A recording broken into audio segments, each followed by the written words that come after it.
This morning, I bring unto you the breakfast of the word with Jesus. The breakfast of the word with Jesus. And remember, all through this month, we are looking at experience with a genuine love. Experience with genuine love. 1 John chapter 4, verse 8 says, He that loveth not knoweth not God, for God is love. 1 John chapter 4, verse 16. God is love, and he that abides in love abides in God. We have culture and we have nature. Culture is the way of life of a people. Culture may be good or bad because it is created by man, and the same man can alter or dilute culture. Culture can be transferred or shared. But on the side of nature, nature is rigid. It is above you. Nature is external to man. You cannot control it. For instance, I have not seen or heard of any man who suddenly decided to stop walking with his legs and switch to walking with his hands. So also is the place of love in God. God is love. It means that love is the nature of God that cannot be changed, that cannot be altered. Know that the nature of God is called the supernatural. It is above the natural. The nature of man is natural. What God created for man is natural. What man created for himself is called culture. But the nature of God is called the supernatural. It's far above culture. It's far above nature. This means that love is supernatural. If God is supernatural, therefore love, which is his nature, is an act of the supernatural. Divine love is not within the space of man. The love that is natural to man is that if you love me, I will love you. If you are good to me, I will be good to you. That's the nature of love that man knows. That is natural with man. This is the reason why it is difficult for man to operate the supernatural love of God. So he may say, how can I love the person I know hates me? So it becomes unfair or unreasonable.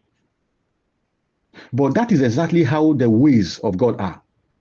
Jesus says in Luke chapter 18, verse 27, what is impossible from a human perspective is possible with God. Other translation says, what is impossible with man is possible with God.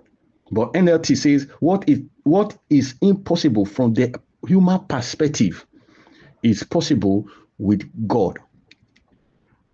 This morning we are looking at God as example of love. God as example of love. Remember, in John chapter 3, verse 16, the Bible says, God so loved the world that he gave his only begotten son.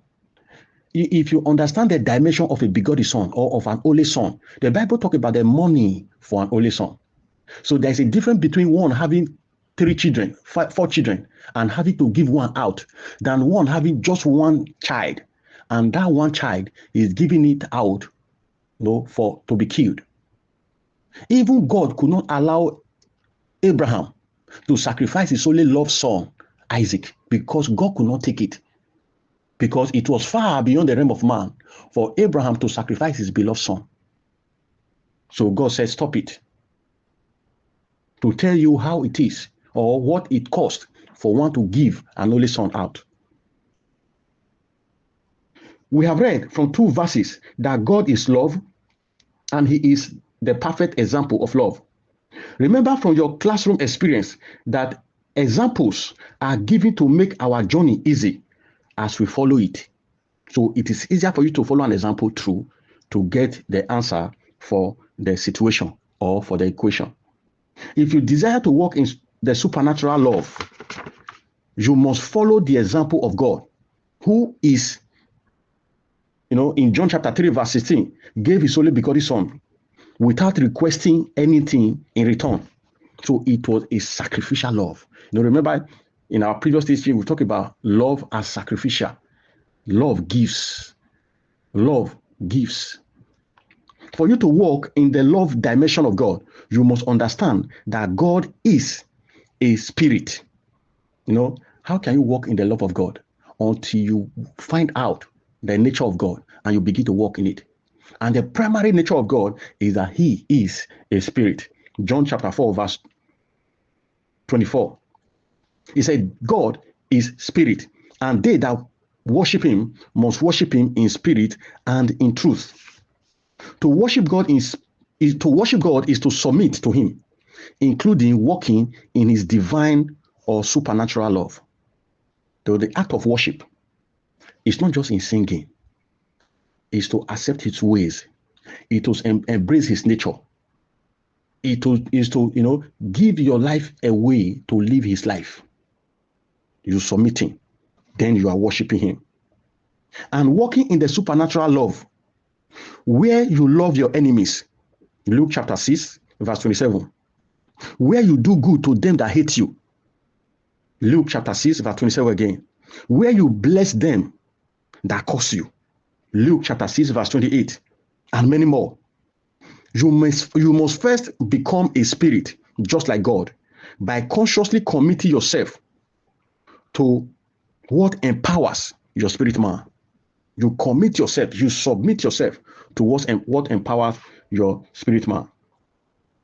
You know, from Matthew chapter 14, 26 to 30, Matthew 14, 26 to 30, Peter did not know that walking on water is the nature of the spirit. He just saw Jesus walking on water, and he too desired it. He thought it's fun. But he forgot that you must have to become a spirit in order for you to walk on water.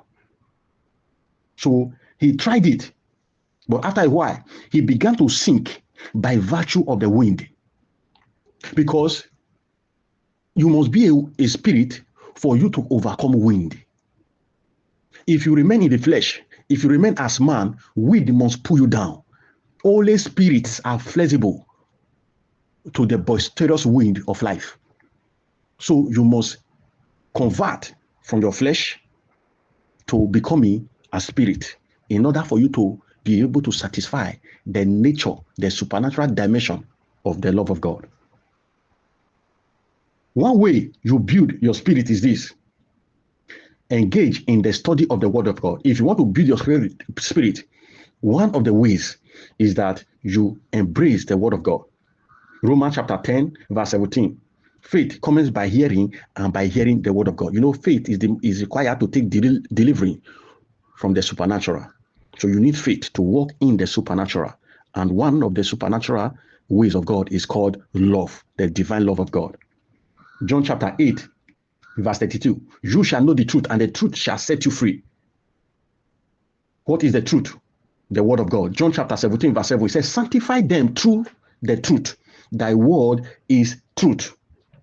The word of God suffocates flesh and builds you in the spirit. You need the word of God. Daily commitment to listening to the word of God, studying the word of God, and in obeying it.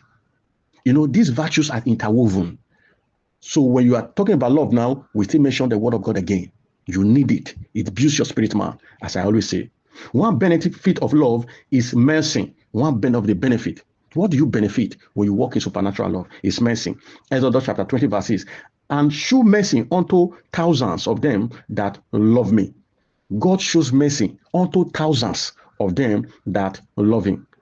Although God has plenty of mercy to show, to dish out, but mercy is one of the most demanding of God's virtue to access. It's plenty, but to access it, you need something to access it. To access it, you need a sickle to access the mercies of God. But when you walk in love, loving God and your neighbor, you receive his mercy cheaply. So love is the sickle for harvesting the mercies of God. So immediately you keep on committing yourself to the word of God, his mercies are unleashed to you. And on that ground, you are free from every terror because his mercy has justified you. And you need it so much in life to make it and to fulfill your divine purpose in life. Praise Master Jesus.